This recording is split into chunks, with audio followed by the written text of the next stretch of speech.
Muito bem, gravação iniciada. Bom dia a todos. Hoje é dia 18 de outubro de 2022. Declaro aberta a sessão da segunda Câmara Julgadora do Tribunal de Impostos e Taxas. Hoje, na composição da Câmara, nós temos, substituindo o nosso vice-presidente, o Dr. Rodrigo Hesfeld. Nós temos também, em substituição, a doutora Maria Alice, o Dr. Marcos Silvestre. Seja bem-vindo, Dr. Marcos. E também Dr. Flávio Arantes, além da representação fiscal, Pedro Abraão. Nós temos 3 processos na pauta e o processo Magazine Luiza eu estou tirando de pauta, tendo em vista que a doutora Maria Alice é a relatora e ela está ausente hoje. Ela precisou se ausentar aí de última hora, então, ela não estando presente, nós vamos tirar de pauta o processo da Magazine Luiza. O doutor Bruno Tostes está presente para sustentação oral. Doutor Bruno, o processo está saindo de pauta, da pauta de hoje, né? Voltando para... aguardando nova pauta, provavelmente vai ser colocado na próxima pauta da semana que vem, ok? Ok, doutor. Muito obrigado. Peço que o senhor, então, acompanhe aí, né, a divulgação da pauta. Eu acredito que entre hoje e amanhã a gente já tem a pauta já publicada. Perfeito.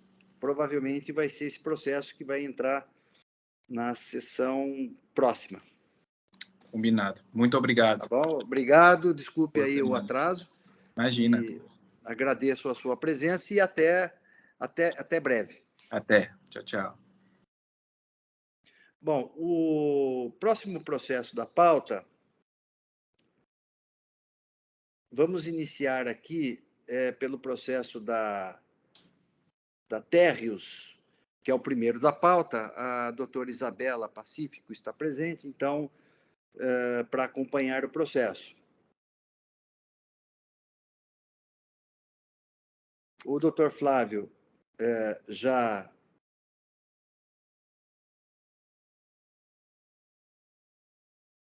está aqui com o voto vista registrado. Eu vou fazer uma breve... eu sou o relator nesse processo, o doutor Rodrigo pediu vista. Eu vou fazer uma brevíssima síntese do meu voto, até porque o doutor Rodrigo e o doutor Marcos não estavam presentes, né, quando nós discutimos esse processo. É um processo que tem 4 acusações, e então eu vou fazer uma breve rememoração aqui do voto, até para que os juízes possam se inteirar um pouco mais, né? Então, é o seguinte, o item 1 é infração de crédito indevido pela aquisição de bens alheios às atividades do estabelecimento, infração artigo 66.1. O item 2 é crédito indevido pela entrada de material de uso-consumo, quando da aquisição de partes e peças em separado do maquinário principal ou substituição anteriormente existentes, infração artigo 66.5 do RICMES. O item 3 do AIN refere-se a crédito indevido extemporâneo de ressarcimento de ICMS-ST, lançados em conta gráfica, sem amparo na legislação. O item 4 é a acusação fiscal por falta de estorno de crédito de ICMS decorrente de aquisição de mercadoria, ou seja, óleo diesel combustível para fim de industrialização que vier a ser consumida no próprio estabelecimento, em atividades alheias à produção, infração ao artigo 67.5. A decisão de primeira instância manteve os itens 1, 2 e 3, mas cancelou o item 4 do AIN. Diante disso, houve interposição de recurso de ofício em relação ao item 4, e a representação fiscal pede o provimento do recurso de ofício para restabelecimento da acusação. Também houve recurso ordinário, pedindo a reforma da decisão de primeira instância para cancelar os itens 1, 2 e 3. Muito bem, iniciando pelo recurso de ofício, o item 4 do AIM foi cancelado sob o argumento, segundo a decisão de primeira instância, de que a prova técnica trazida pelo sujeito passivo comprovou, sem a refutação do fisco, que a mercadoria se destinou às atividades essenciais da empresa, concluindo pela legitimidade do crédito.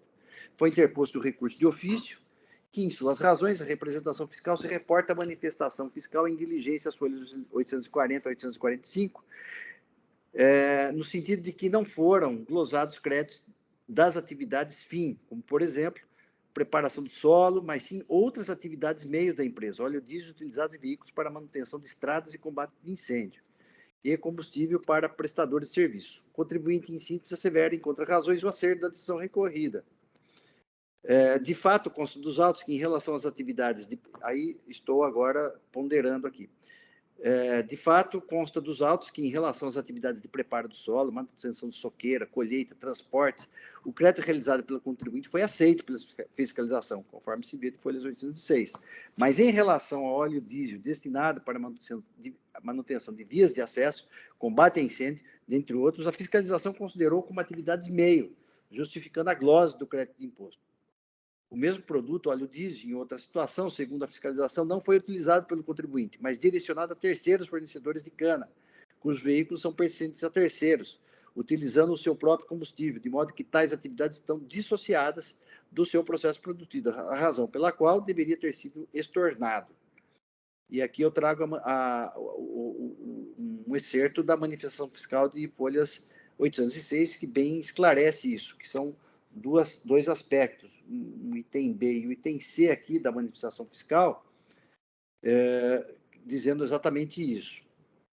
Entretanto, entendo que a decisão de primeiro grau deve ser mantida, mas por outros fundamentos, dado que, consoante as provas dos autos, o óleo diesel em questão foi utilizado para atividades inerentes ao objeto social da empresa autuada.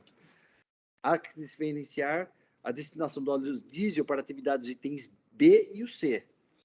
Em relação ao item B, a utilização do combustível para combate de incêndio, por exemplo, item B, a própria autoridade fiscal reconhece que são atividades meio, isto é, inerentes às atividades do contribuinte, pois ainda que indiretamente tais providências necessitam ser realizadas, caso contrário, a atividade industrial fica comprometida. E aqui eu esclareço que esse óleo diesel para essas atividades estão comprovadas pelo laudo técnico, né, de folhas 751 a 782, que essa utilização dos veículos, para esses veículos, são necessários às atividades da empresa.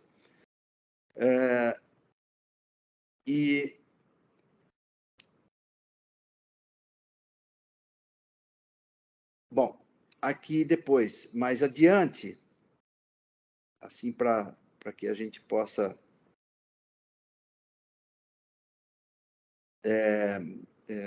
prosseguir aqui, eu estou dizendo o seguinte, no outro giro, é considerada alocação ou cessão de mão de obra quando a empresa se coloca à disposição do contratante de suas dependências. Então, eu estou dizendo aqui que os veículos, o combustível utilizado, que restou comprovado também, que o óleo diesel utilizado nos veículos locados ou incomodados, eles, segundo o laudo técnico também, restou comprovado que esse combustível foi utilizado nas atividades da empresa, né? Faço aqui várias considerações a respeito desse aspecto, né? Então, eu estou dizendo o seguinte aqui, restou demonstrado que, de acordo com as provas dos autos, que o óleo diesel foi utilizado em suas atividades, cujas quais são inerentes e necessárias ao processo produtivo. Caso contrário, não seria possível ou viável a industrialização de seus produtos. Também ficou comprovado que o contribuinte absorveu o óleo diesel em seu custo, sendo irrelevante o fato de o transporte ou o seu consumo ter sido realizado por terceiros subcontratados ou nos veículos locados, dado que não houve prova de que o sujeito ativo da transferência da propriedade do bem em questão, circulação mercadoria. Por todos esses fundamentos, desprovejo o recurso de ofício. Com relação aos itens 1, 2 e 3, existem algumas matérias que eu não conheci, que é a alegação de ilegalidade do cálculo da multa sobre o montante do crédito tributário atualizado, súmula 13. A questão também de que a aplicação da decadência parcial, né, que no caso eu aplico aqui a súmula 9. Existe aqui uma preliminar também que eu afastei, né, que alega que a ausência do termo circunstanciado prejudica o exercício do direito constitucional. Eu estou rejeitando, tendo em vista que o termo circunstanciado, primeiro, não é documento essencial para a instrução do AIN, artigo 34, é um documento complementar ao lançamento fiscal, e eu também destaco aqui que todos os argumentos, todos os aspectos jurídicos foram profundamente impugnados pela parte passiva, né, o contribuinte, e que também as notas explicativas de folhas 9, juntamente com os documentos que instruem a AIN, me parecem suficientes para apontar com clareza a motivação dos lançamentos fiscais. Então, eu não estou acolhendo a preliminar por ausência, inclusive, demonstração de prejuízo. Com relação aos itens 1 e 2, especificamente, né, quanto ao mérito agora, a decisão recorrida manteve esses itens e o contribuinte recorre alegando que os créditos são legítimos, pois são produtos adquiridos imprescindíveis às atividades exploradas. Em relação ao item 1, existe aqui uma questão aqui, de acordo com o anexo 3, folhas 12, a decisão de primeiro grau na esteira da decisão, na esteira da fiscalização, apontou que os materiais elétricos, painel elétrico e também o disjuntor, são alheios às atividades da empresa. Eu entendo aqui que restou provado pelo laudo técnico de folhas 751 a 782 e demais elementos dos autos, né, folhas 779, por exemplo, que os referidos bens são imprescindíveis às atividades da empresa na consecução dos produtos que industrializa, uma vez que os painéis onde estão localizados os equipamentos propiciam o processo de geração e distribuição de energia da recorrente, como, por exemplo, disjuntores e fusíveis, os quais são pontos de partida do setor de geração e distribuição de energia. Então, eu estou concluindo aqui que o crédito é legítimo. Em relação ao item 2, o crédito indevido do ICMS decorre da entrada de material de uso-consumo, que são aqui as chaminés, né? São substituição de equipamentos, são bens que, segundo o contribuinte, e para mim aqui também restou provado, que são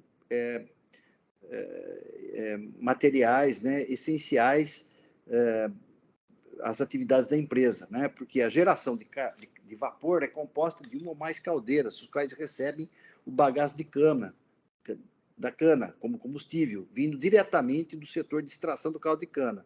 Ao ser queimado, o bagaço produz vapor e em determinada pressão, este vapor é o responsável por acionar todas as turbinas do processo industrial da impugnante. Eu me reporto aqui às folhas 661. Então, as chaminés em questão compõem as caldeiras, sendo tais equipamentos são imprescindíveis ao processo produtivo de geração e distribuição de vapor. Logo, não há que se negar a inerência às atividades da empresa. Então, eu me reporto mais uma vez ao lado técnico aqui e entendo que são materiais imprescindíveis e inerentes às atividades da empresa. Estou, então, nesse ponto, cancelando os itens 1 e 2 do AIN. Assim, fazendo uma breve síntese aqui do meu voto, que ele é longo, né? Em relação ao item 3, a acusação de crédito indevido extemporâneo de ressarcimento de CMS-ST. Né? Então, a decisão recorrida, ela manteve o lançamento fiscal, ratificando o entendimento da fiscalização, vale dizer, porque na espécie tem aplicação apenas o ressarcimento previsto no artigo 272, e não no 269.2, dado que o fato gerador se realizou com a aquisição da mercadoria pela autuada, na condição de consumidor final. O recorrente, seu apelo, insiste na legitimidade do crédito tributário, do crédito levado a efeito, né, do ICMS-ST, invocando o princípio da não cumulatividade, artigo 150, parágrafo 7º da Constituição, artigo 10 da Lei Complementar 87, artigo 66b da Lei 6374/89 e 269 do RICMES. E aqui eu estou dando razão aqui à decisão de primeira instância, entendendo que é inaplicável a regra do 269 do RICMES, tendo em vista a ocorrência do fato gerador presumido, mediante aquisição da mercadoria pelo contribuinte, ora recorrente, na condição de consumidor final, não sendo o caso de perda, extravio, quebra, furto ou perecimento de mercadoria, mas de óleo diesel adquirido para seu próprio consumo em processo produtivo, admite-se o creditamento do artigo 272 e não do 269.2. Em verdade, ao contrário do aduzido pelo contribuinte, não houve quebra da cadeia de substituição tributária pela não ocorrência do fato gerador presumido, e que, por isso, o ressarcimento do ICMS-ST e do crédito ICMS relativo às operações próprias não seriam autoexcludentes. Efetivamente, se efetivou o fato gerador presumido se efetivou, pois se refere à operação de venda de óleo diesel pela distribuidora a consumidor final autuada. É justamente por isso que incide a regra 272, permitindo o aproveitamento do crédito em aquisição de contribuinte substituído de mercadoria utilizada como consumo agroindustrial, uma vez que não houve destaque do imposto no documento fiscal de aquisição.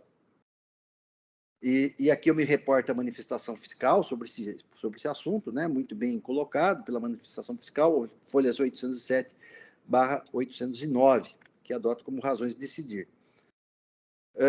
Então, eu me reporto aqui também a um precedente dessa segunda Câmara a respeito do tema, e por isso, com relação ao item 3 do AIN, eu estou negando provimento ao recurso. Com relação aos juros, eu estou acolhendo o excesso, né, de encargo, devendo se limitar aos índices da taxa Selic, conforme a nova redação da súmula 10 do TIT. Então, senhores juízes, o dispositivo final ficou: conheço do recurso de ofício, e aí ele nega o provimento, mantendo-se o cancelamento do item 4 do AIN, mas com fundamento diverso. Em relação ao recurso ordinário, eu conheço em parte, na parte conhecida, dou parcial provimento para cancelar os itens 1 e 2 e manter o item 3 do AIN, além de afastar os juros em excesso, conforme súmula 10 do TIT. Esse é meu voto. Desculpe aí eu ter me alongado um pouquinho, mas o voto é longo, eu tentei sintetizar o máximo possível, e, diante disso, eu passo, então, a palavra ao ilustre juiz Flávio Arantes, em pedido de vista. Doutor Flávio, então, está com a palavra para apresentar seu voto, sua proposta de voto vista. Bom dia a todos novamente. Eu pedi vista dos autos para dar uma analisada melhor nas matérias, né? Existem alguns pontos de divergência entre o meu voto e o voto do doutor Dorivaldo, principalmente em relação ao item 1 do auto de infração e algumas observações que eu fiz. Eu vou ler o voto e, se for necessário, depois a gente faz algumas considerações. Então, pedi vista dos autos para melhor analisar os aspectos fáticos do presente caso, bem como para estudar a jurisprudência atual sobre as matérias. De início, pela precisão e por celeridade processual, adoto o relatório do ilustre juiz relator, Dr. José Orivaldo Pérez Júnior, ao qual desde logo rendo minhas homenagens. Quanto aos itens 1 e 2, que veiculam acusações de crédito indevido pela aquisição de material de uso e consumo, inicialmente aponto que, da apreensão que fiz dos fatos e documentos juntados aos autos, houve um erro material na elaboração dos relatos de acusação e indicação dos dispositivos infringidos entre os dois itens.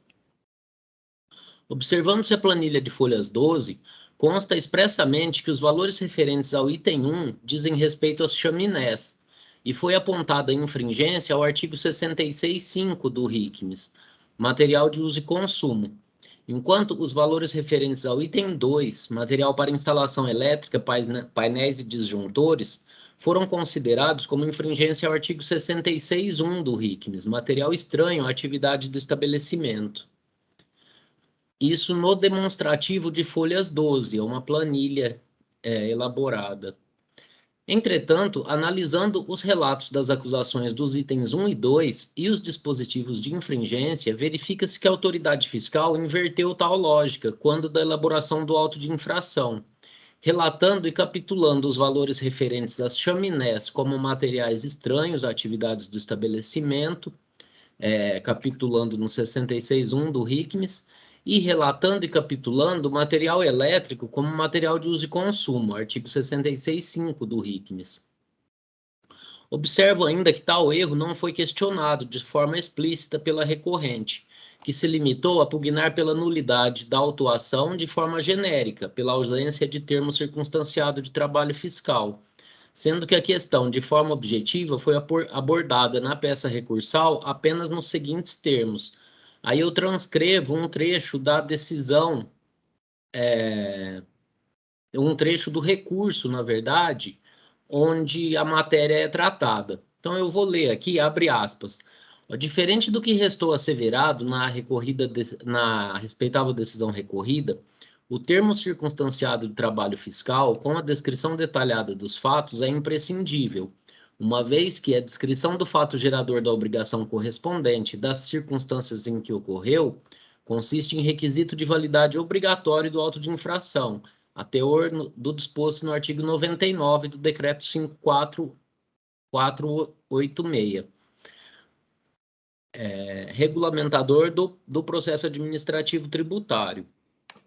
Ora, se de acordo com o AIME, a suposta infração cometida pela recorrente deriva de suposto creditamento indevido na aquisição de bens alheios a atividades do estabelecimento e de material de uso e consumo, deveria haver alguma explanação, mesmo que breve, sobre quais seriam esses bens supostamente alheios às atividades do estabelecimento e os materiais alegadamente destinados para uso e consumo.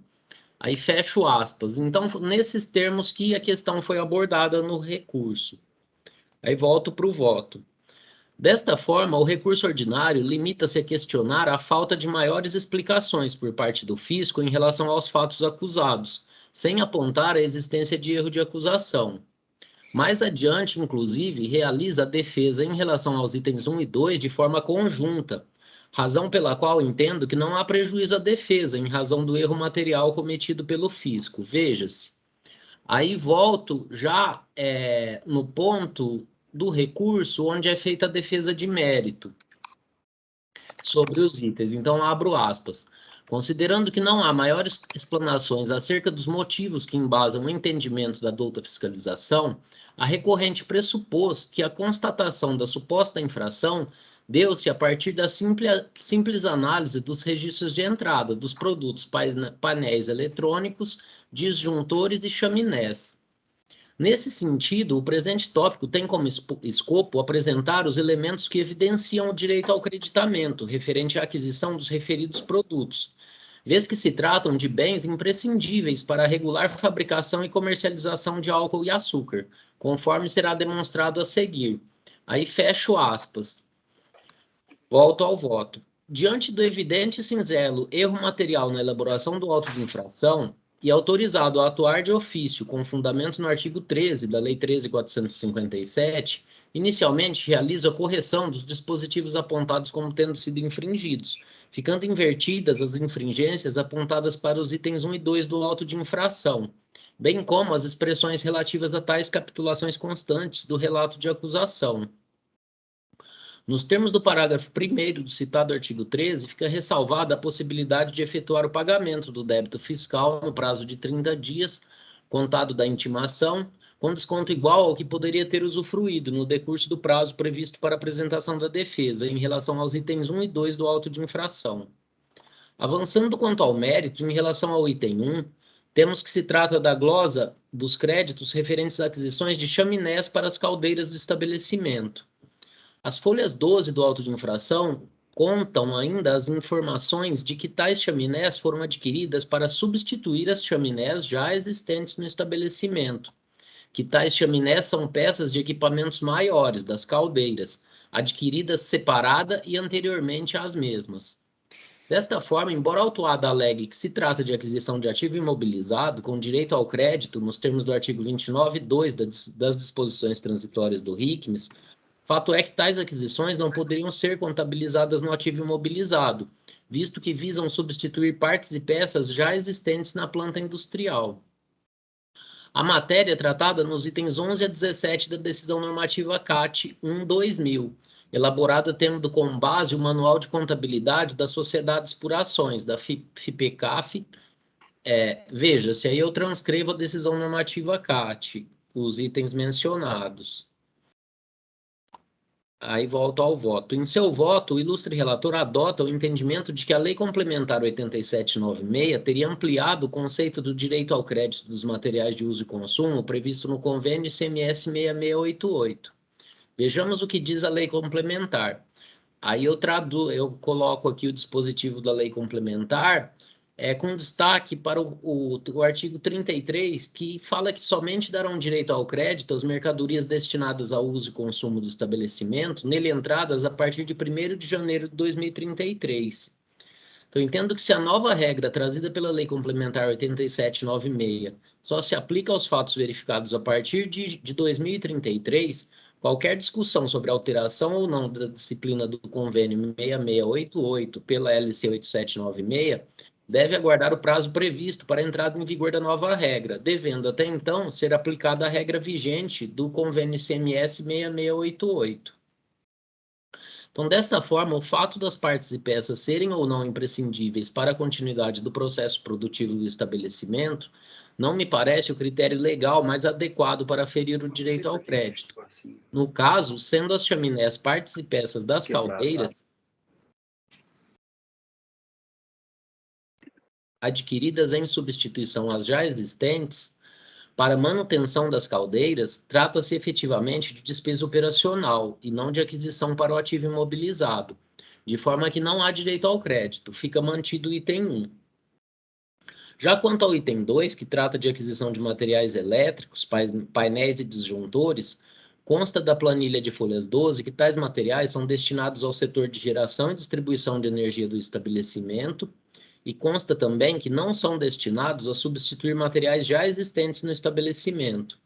Consta do CADESP do estabelecimento, as folhas 650, o KNAI 3511501, geração de energia elétrica. A autoridade fiscal, por sua vez, assevera que tais equipamentos são instalações elétricas acopladas à estrutura do imóvel, daí consideradas alheias à atividade fim ou principal da empresa. A autuada, por sua vez, informa que o material elétrico foi imobilizado na rede elétrica da empresa, que o estabelecimento exclusivo exporta, comercializa energia elétrica. Na medida em que tal afirmação não é contestada nem pelo auditor fiscal, autor do feito, e nem pela douta representação fiscal, pois ambos limitam-se a afirmar tratar-se de materiais alheios à atividade do estabelecimento, restando incontrovérsia nos autos, entendo que se o estabelecimento é gerador e comercializador de energia elétrica, a rede elétrica do estabelecimento não pode ser considerada alheia às atividades do estabelecimento, e a ela deve ser dado o mesmo tratamento dado às empresas do setor elétrico.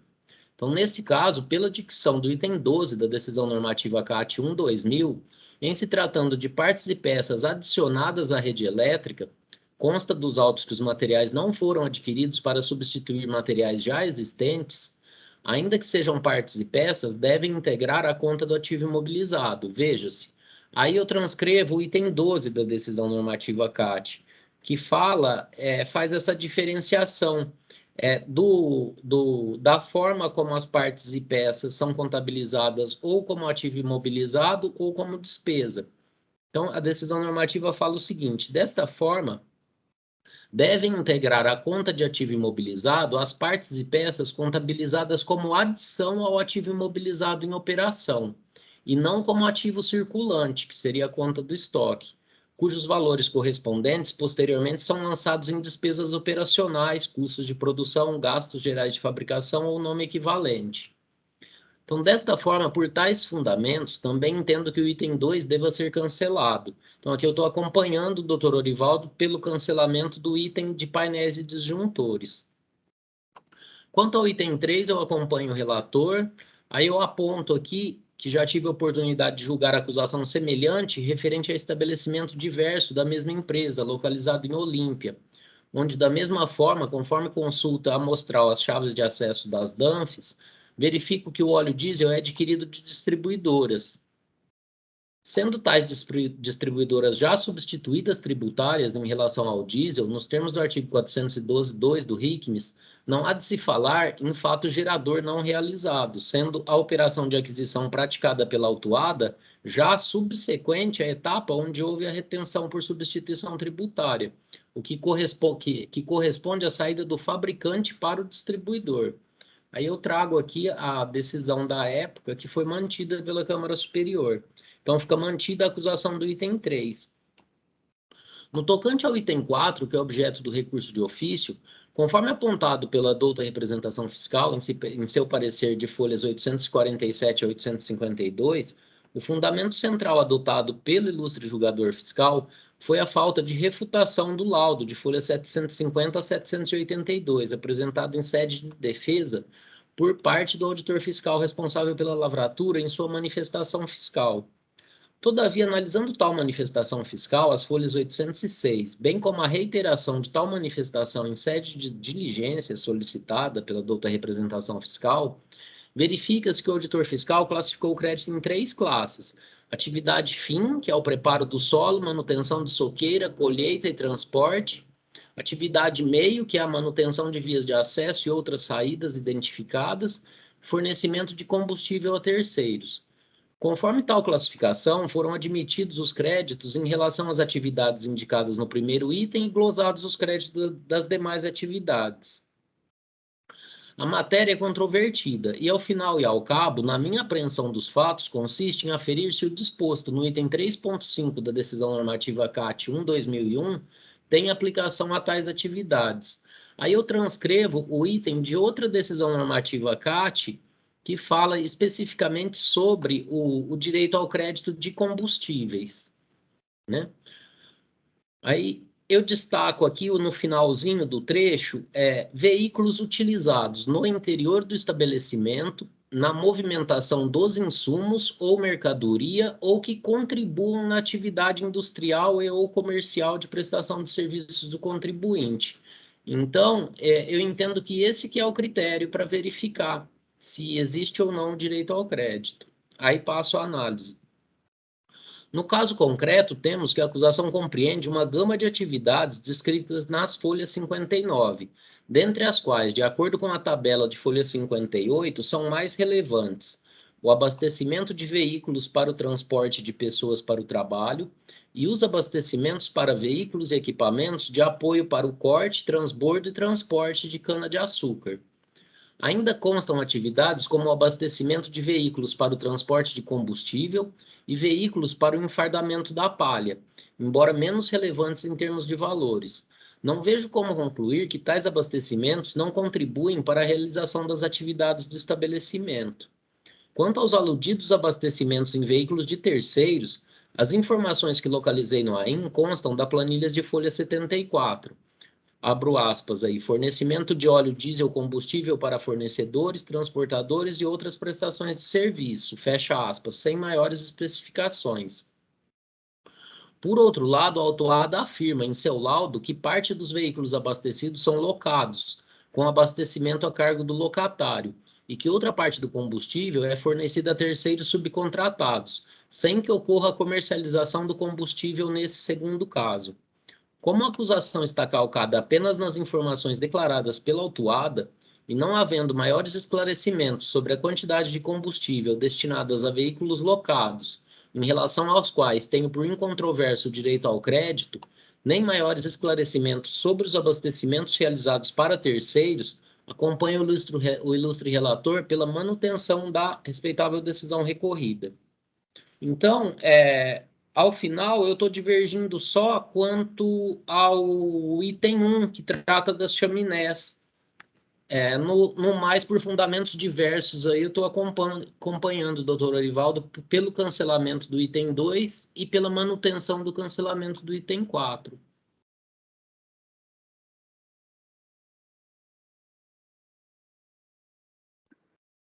Muito bem. O cumprimento, doutor Flávio. Excelente voto, brilhante voto, muito bem analisado. é um auto de infração assim, mais complexo, né? São 4 acusações bem diferentes e, enfim, o doutor Flávio bem fundamentou o seu voto. Eu queria... Tem um aspecto aqui da inversão, né, Flávio? Da inversão das acusações fiscais, do item 1 e 2, né? Pois Bem é. interessante. Eu creio que na hora de lançar os demonstrativos, eles foram invertidos ali para o programa do auto de infração, né? Então, acabou que o demonstrativo referente às chaminés foi para o item que seria relativo ao material elétrico, né? Só que eu estou entendendo que como a defesa foi feita de forma conjunta em relação aos 2 itens, eu estou entendendo que não houve prejuízo para a defesa, porque na hora de se defender, a recorrente defende, não diferencia os 2 itens, né? Então, por essa razão aí, eu estou entendendo que não houve prejuízo à defesa e estou só invertendo as infringências. Aliás, no meu voto, eu vou na linha da fundamentação dessas 2 acusações fiscais. Realmente eu nem atinei para esse detalhe que você colocou no seu voto, né? E fui nessa linha, tanto que eu falo da questão do uso e consumo em relação ao item 2, não ao item 1, né? Então, eu também não vi aqui nenhum prejuízo para a parte aqui, né? Seja mantendo as acusações fiscais como estão ou invertendo, como você falou, eu não vejo prejuízo ao contribuinte, né? Mas eu gostaria de... o Pedro está conosco? Sim, eu tive um problema de conexão aqui, mas já consegui voltar. Sim, Pedro. Gostaria de fazer algumas considerações antes de iniciarmos os debates aqui? Eu vou fazer colocar. Eu estou procurando as informações que eu coloquei aqui, a manifestação que eu fiz na sessão anterior. Eu não sei se ele grava ou não, mas enfim, eu vou fazer novamente. E aí eu faço uma consideração à parte com relação ao que o doutor Flávio trouxe do KNAI secundário da geração de energia elétrica, né? Então, o que eu pediria ao doutor? Que fizesse o seu registro, né, o voto inicial, né, do relator, e aí eu faço a minha manifestação, coloco a minha manifestação, leio e a gente passa os debates, então. Pode ser? Ok. Eu vou então, confirmar aqui o meu voto. Eu só estou aqui com... Deixa eu ver aqui, ó.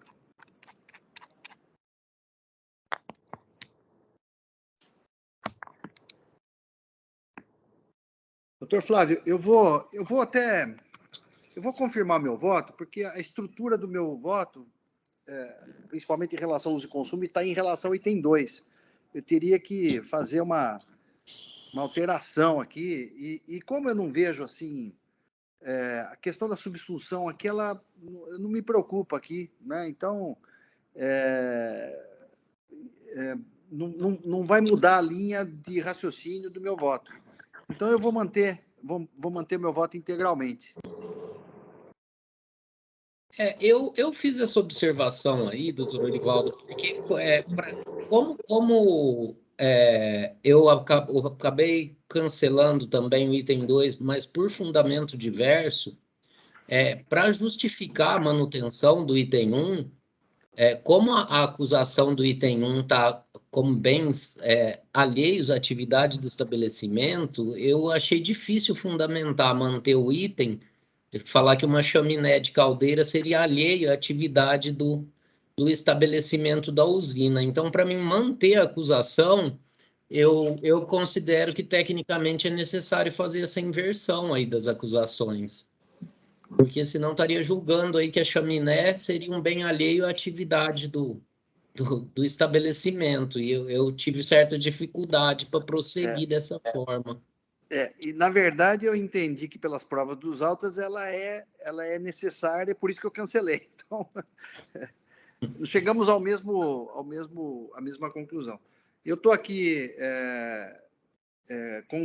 concedendo, Pedro, o seu pedido, deferindo o seu pedido de manifestação, Aguardo, então, Ok. o registro, e aí você nos passa nos apresenta aí a posição da representação fiscal. Eu já vou fazer o registro aqui.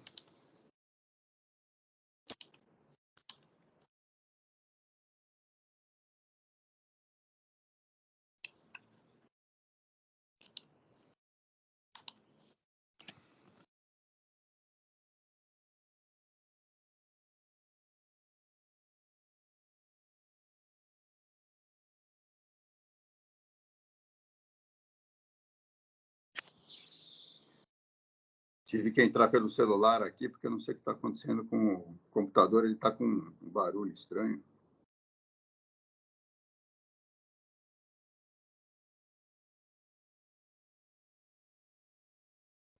Bom, já registrei, deve estar aparecendo aí já para os senhores.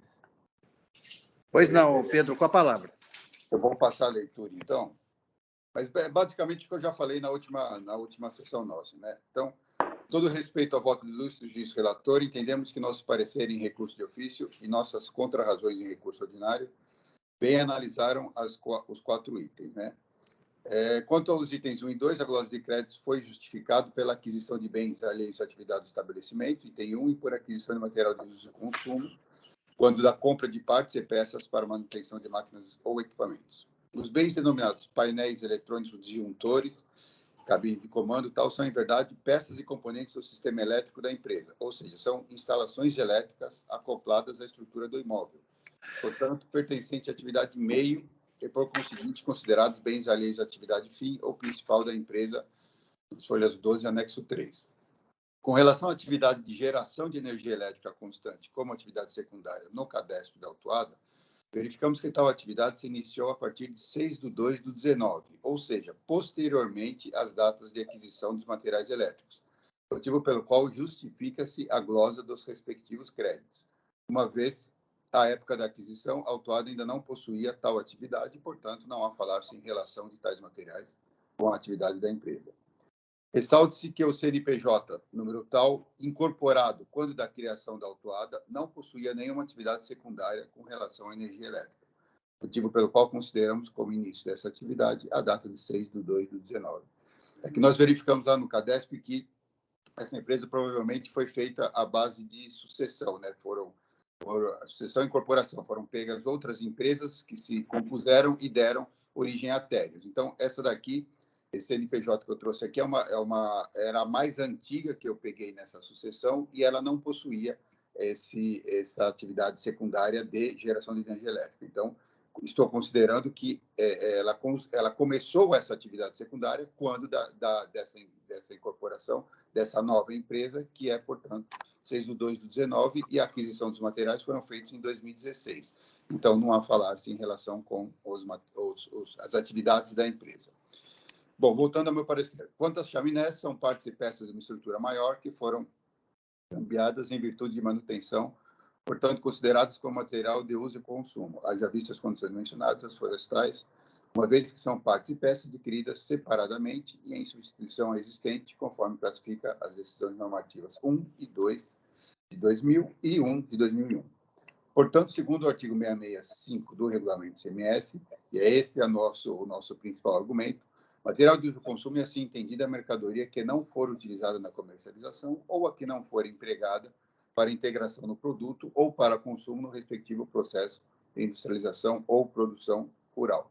Então, é aquela velha discussão do crédito físico ou do crédito financeiro, ou seja, tudo, a rigor, contribui para o bom resultado da empresa. Então, você teria, teoricamente, direito a crédito de tudo que você comprou que tivesse destaque de ICMS. Mas essa não é, no nosso entender, o que estipula a legislação. A legislação é bem clara. A mercadoria tem que ser utilizada na comercialização ou empregada no processo de industrialização. Então, quanto ao item 4, voltando agora à minha manifestação. Quanto ao item 4, o doutor do feito bem explicou a razão da autuação em sua manifestação. O doutor Flávio já trouxe essas considerações, então entendemos que o item B e C devem ser glosados. Por quê? Porque ainda que, após a manifestação do eu trago aqui. Assim, ainda que os itens B e C contribuam para a realização das atividades do estabelecimento, temos que seguir a risco que determina a legislação quanto ao direito ao crédito. Ou seja, resta claro que o óleo diesel, neste caso, não é utilizado na comercialização, nem empregado para a integração no produto ou para consumo no respectivo processo de industrialização ou produção rural. Portanto, ele é um crédito que deve ser glosado. Então, diante do exposto, somos pelo provimento do recurso de ofício e provimento parcial do recurso ordinário, apenas para limitar a taxa de juros a Selic, de acordo com o novo enunciado da súmula 10 do Tribunal. Esse é o nosso parecer, senhor presidente. Muito obrigado.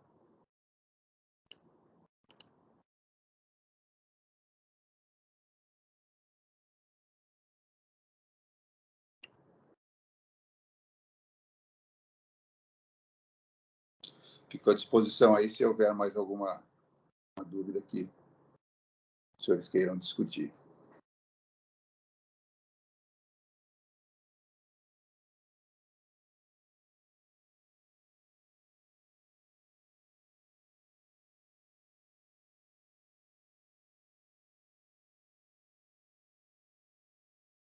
Senhor presidente, vocês estão me ouvindo? Sim. Senhor Desculpe, presidente, eu encerrei minha manifestação. O meu Teams, ele caiu, mas eu ouvi quase todo aí. Você já estava no item 4, quando... Tá. O doutor quer que eu repita? Não, eu já vi a sua manifestação aqui. Se então os tá, demais tá já estão satisfeitos, eu já tinha visto aqui. Você estava, na verdade, no penúltimo parágrafo aqui. Estava falando sobre os itens B e C contribuem para a realização das atividades de estabelecimento. Então, praticamente, eu ouvi tudo. Ok. Obrigado, senhor presidente. Bom, então, Pedro, eu estou entendendo aqui que você está seguindo aqui a lógica das acusações fiscais do auto de infração. Sim, exatamente. Não houve, conforme acho que há um consenso aí, não houve prejuízo nenhum à defesa. E estamos seguindo nessa linha, do nosso entendimento do que seja material de uso e consumo, e que seja material que, ainda que faça parte para o bom fazer as atividades da empresa, não se classifica como material que tenha direito ao crédito. Tá, então, assim, você não está considerando aqui a inversão das acusações, né? Como o doutor Flávio propôs aí. Tá. Foi o que foi a minha compreensão aqui. Ok, então o processo está em discussão. Doutor, eu não vou aqui repetir o meu voto, eu estou mantendo o meu voto, entendendo que, com exceção do item 3, que realmente a fiscalização tem razão, não pode se acreditar com base em 2 artigos, né? Ou é o 272 ou é o 2... teria que ser só o 272, não 2692, mas em relação aos itens 1 e 2 e 4, eu entendo que houve, sim, comprova, principalmente pelo laudo técnico, né? O contribuinte conseguiu lograr comprovar suas alegações. O doutor Flávio, ele diverge de mim em relação ao item 1, né? Entendendo que material de uso e consumo seria material de uso e consumo e, portanto, não poderia se creditar. E, no mais, concordando. Então, o processo está em aberto aí para discussão.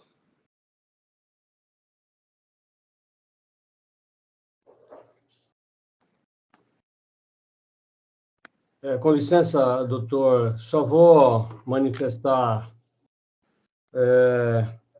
a minha posição. Pois não, eu Marcos. Acho importante, senhor presidente. Na realidade, como eu alinho nas minhas decisões com a decisão do doutor Flávio, especificamente quanto à divergência do item 1 entre o seu voto, que, aliás, eu parabenizo pela fundamentação, já conhece essa tese, realmente existe essa tese, e eu acho que isso precisa ser resolvido através da legislação, né?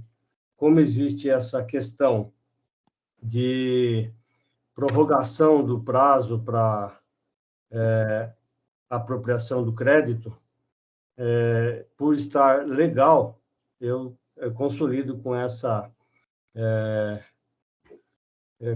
questão aí de que só vai poder a partir de 2033. Então, nessa linha, eu vou concordar integralmente com o doutor Flávio e, em si, acho importante a correção que ele fez, né, porque a partir do momento que se desvinculou aí o item 2 cancelado, aí ficaria um pouco complicado. Eu acho que é competência do julgador, do juiz, fazer essa correção. Está na lei, ele citou, né? Então eu acho que é fundamental, o relatório está perfeito, mudar a infringência, eu não vejo prejuízo algum, né? Além do que ele colocou lá da defesa ter analisado os dois itens conjuntamente. Então, é esse ponto que eu gostaria de colocar e parabenizo os dois, votos muito bem fundamentados, e vou acompanhar o doutor Flávio. Muito obrigado, doutor Pérez. Obrigado, doutor Marcos, pela intervenção e muito bem esclarecido aí a sua posição. Doutor Rodrigo, algum comentário? Presidente, os dois votos realmente eles retratam aí piamente as correntes, né, atuais aí do nosso tribunal, né? E seguindo até outros votos meus, até em relação aí à mesma atividade, ao mesmo segmento, eu vou acompanhar o voto, especialmente em relação ao item, o seu voto, presidente, que legitima aí o creditamento, né, em relação a esse ponto de divergência aí da chaminés, tá? Ok. Muito obrigado, doutor Rodrigo. Muito importante aí a sua intervenção aí, pela sua experiência aí, né? Então, o juiz experiente aí já tem a sua posição consolidada aí nos seus votos, eu acompanho os seus votos, o seu trabalho. Bom, diante da intervenção de todos, eu estou encerrando os debates. Eu peço, então, que os senhores juízes confirmem presença para quórum de votação.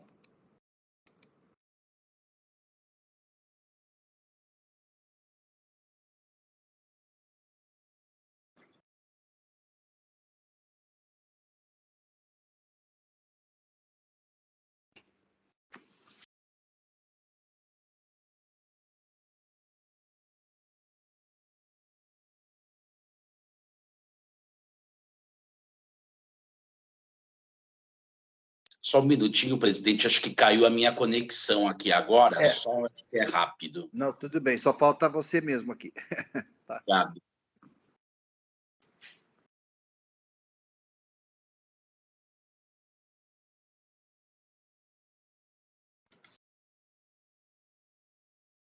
Todos confirmados.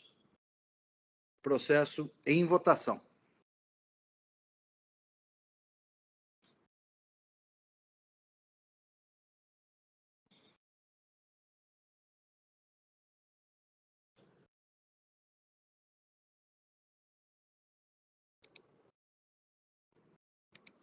Votação encerrada. Houve, então, um empate pelo voto de qualidade.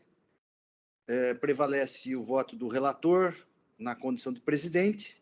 Eu vou aqui registrar o voto vencedor.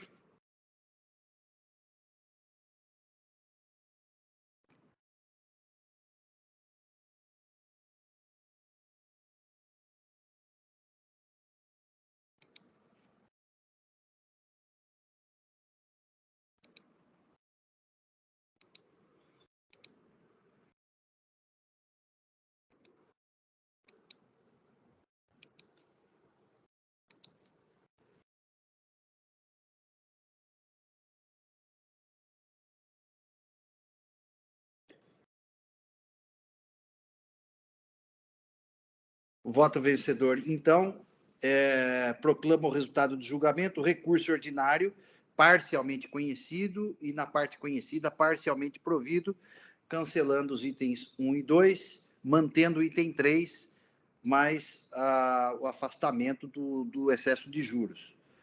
Relação ao recurso de ofício, conhecido integralmente, negado provimento por maioria de voto.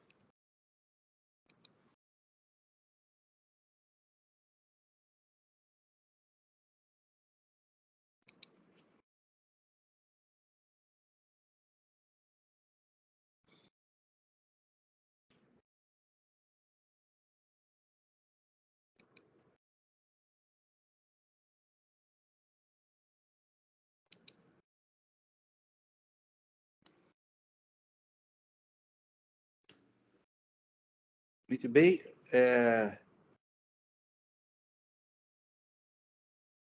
Registrado, então, o voto vencedor.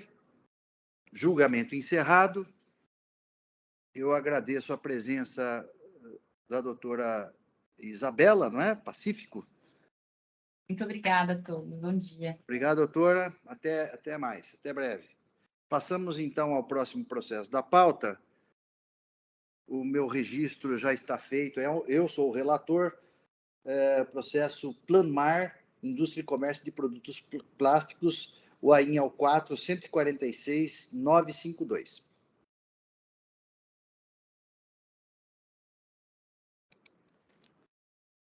Não há sustentação oral, já registrada a ausência do contribuinte. Trata-se de nota fiscal inidônea clássica. Crédito indevido, inidôneo, que desatende às condições previstas no 59, parágrafo 1º, item 3 do RICMES. O contribuinte ele se creditou de ICMS relativamente a documentos fiscais que foram desclassificados, emitente comércio de indústria de comércio e indústria de plásticos limitada, teve a sua inscrição declarada nula em face de inexistência de estabelecimento.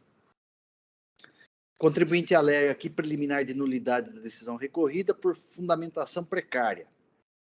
Eu estou afastando essa alegação, né?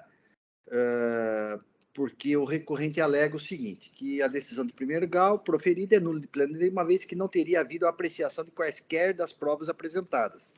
Tece considerações a respeito das provas produzidas, em especial sobre as tratativas comerciais, pagamentos, registros regulares dos documentos fiscais, demonstrando boa-fé na realização das operações, de modo que a violação ao artigo 93, inciso 9 da Constituição Federal, inciso 9 da Constituição Federal, e artigo 2 da Lei Federal 9784.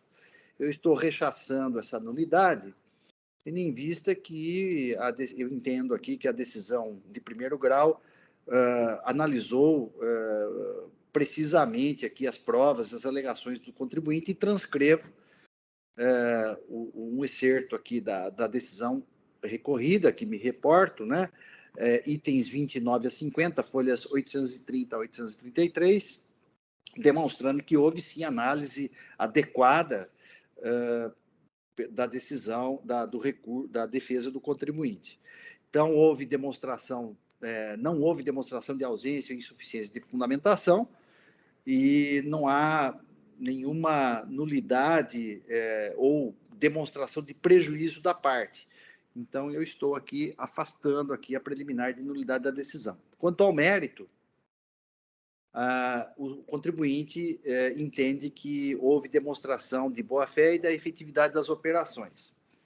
E aí eu vou, depois de tecer algumas considerações a respeito da súmula 509 do STJ, né, que é de conhecimento de todos, eu estou aqui entendendo que a acusação fiscal deve ser mantida integralmente, com exceção dos juros, que eu vou mais adiante falar. Eu disse aqui que o fisco se desincumbiu da prova da inidoneidade das notas fiscais, né, através da comprovação do procedimento administrativo de nulidade de inscrição, PCN. Não houve refutação aqui em relação a essa questão, né, da nulidade da inscrição.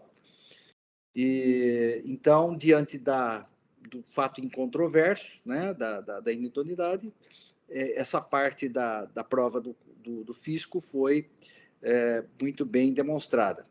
E analisando a efetividade das operações, a boa-fé do contribuinte, então, eu estou dizendo o seguinte, que analisando a questão da efetividade das operações, boa-fé do contribuinte, quanto às supostas tratativas apontadas, verifica-se que há pedido de compras, folhas tais, que são documentos de emissão unilateral, de modo que nada comprova quanto à veracidade das operações. Os e-mails indicados são da empresa fornecedora e que, por isso, são de pouca valia. E pelo seu conteúdo, não há evidências de negociações. Então, o conteúdo dos e-mails que foram juntados não tem nada a ver com tratativas, efetivamente. Quanto ao transporte, a despeito de constar o nome de motoristas e veículos, não há prova suficiente no meu sentido. Os veículos utilizados no transporte das mercadorias são de propriedade da empresa Naja, Indústria e Comércio de Materiais, localizada em Louveira, a qual também atua na fabricação de plástico. No entanto, não houve emissão de CTRC regular. A justificativa dessa empresa, NASA, é que o transporte foi por um favor à autuada em razão de relações comerciais que possuem. E a FOR foi notificada, o contribuinte foi notificado a esclarecer e comprovar o transporte, mas quedou-se inerte. Eu vou ter que fazer uma alteração aqui depois. No que tange aos pagamentos das notas fiscais, várias duplicatas emitidas foram pagas a Cadma e Ponte Factoring, figurando como cedente da FOR. Ademais, algumas notas fiscais não possuem carta de cessão de crédito, como é o caso da nota fiscal 6121, como bem apontado pela autoridade lançadora, folhas 10. Em outros documentos, há um comunicado emitido pela própria concessionária Cadma, folhas 87, 99, 108, 116, 123, 129, sem observância do disposto no artigo 288 do Código Civil. Então, eu não estou reputando como comprovados pagamentos, até porque nem extratos bancários foram juntados. O Sintegra juntado, a defesa de 2015, as operações foram em 2016 e 2017, então não é contemporâneo. E o cartão do CNPJ que foi juntado é de 2020, né, folhas 806, e as operações são de 2016 e 2017. Então, entendo aqui que não restaram comprovados os requisitos aqui para o reconhecimento da boa-fé e para a efetividade das operações. Em relação aos juros, eu estou aplicando aqui a súmula 10, né? Tem aqui pedido do contribuinte, né? Nesse sentido, então, eu estou acolhendo. Diante do exposto, eu estou conhecendo em parte do recurso ordinário e no mérito, eu estou dando parcial provimento apenas para afastar o excesso de encargos dos juros, conforme a súmula 10. Esse é o meu voto. O processo está em discussão. Eu vou fazer aqui um ajuste aqui, que foi um erro aqui, um lapso aqui, da minha parte aqui no voto, mas é uma coisa bem pontual aqui, Mas os debates estão em aberto.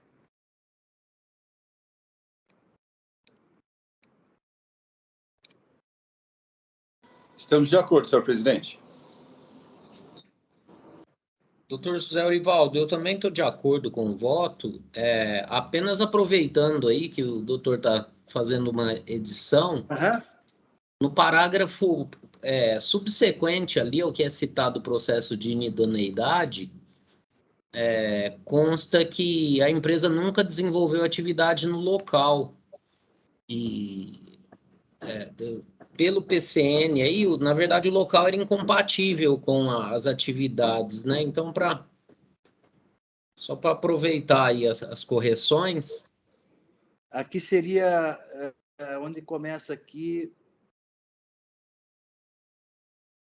No parágrafo após ser citado o GDOC do processo de idoneidade. Tá.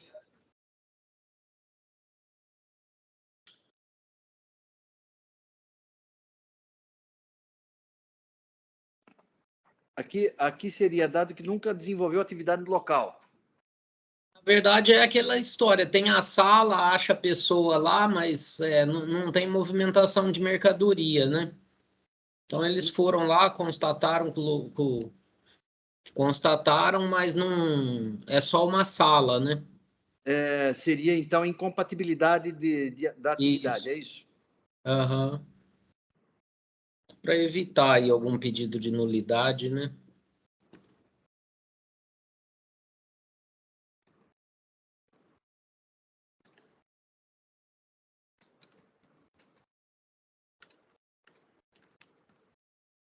Pronto. Obrigado, Flávio. Muito obrigado. Isso.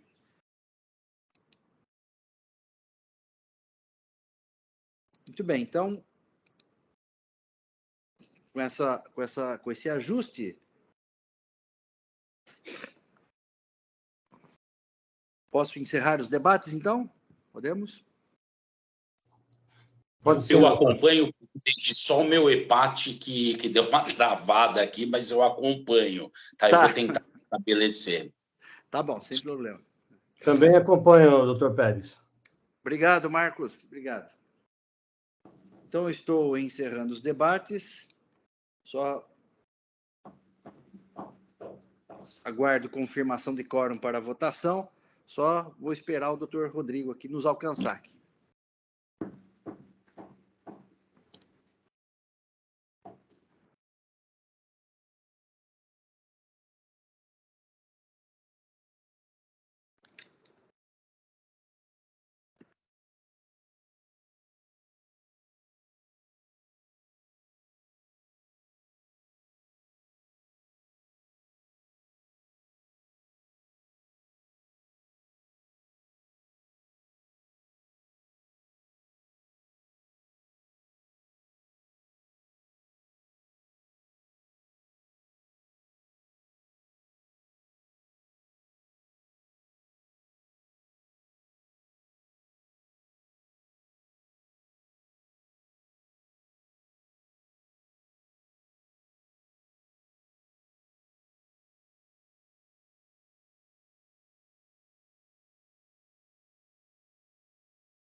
Carlos, obrigado, deu certo. Obrigado pela paciência aí. A internet está oscilando. Tudo bem, doutor Rodrigo? Ótimo que conseguiu. Obrigado. Muito bem, todos então confirmados. O processo está em votação.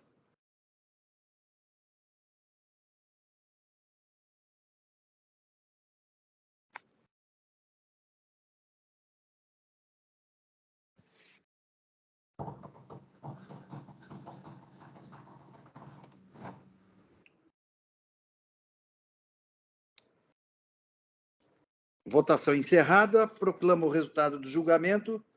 Recurso ordinário parcialmente conhecido e, quanto ao mérito, parcialmente provido apenas para afastar o excesso dos juros nos termos da nova súmula 10 do TIT.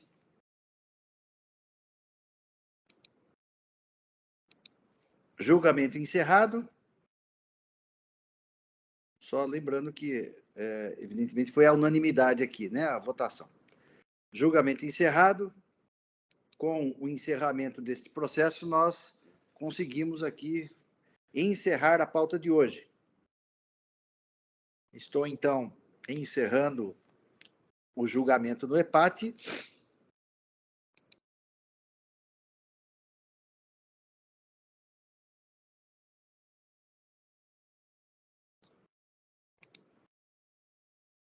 Declaro, então, encerrada a sessão de hoje da segunda Câmara do Tribunal de Impostos e Taxas. Agradeço muitíssimo aqui a presença dos nobres colegas aqui, doutor Rodrigo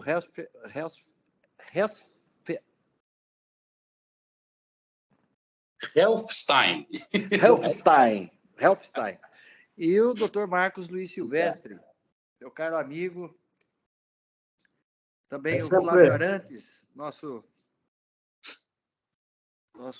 querido Flávio Arantes, e o Pedro, sempre presente, sempre combatente aí, Pedro.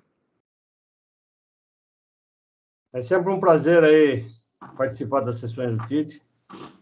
E é um prazer estar contigo aí na sessão, muito bem presidida. E estamos aí à disposição do tribunal. Muito obrigado. Obrigado. Até breve. O doutor Rodrigo vai estar conosco na próxima sessão também, né? Vou sim. Ah, que ótimo. Obrigado, então, tá bom. muito obrigado. Então tá bom. Um abraço a todos aí. Eu acredito que a gravação já foi encerrada. Já, né? Já foi encerrada. Então tá bom.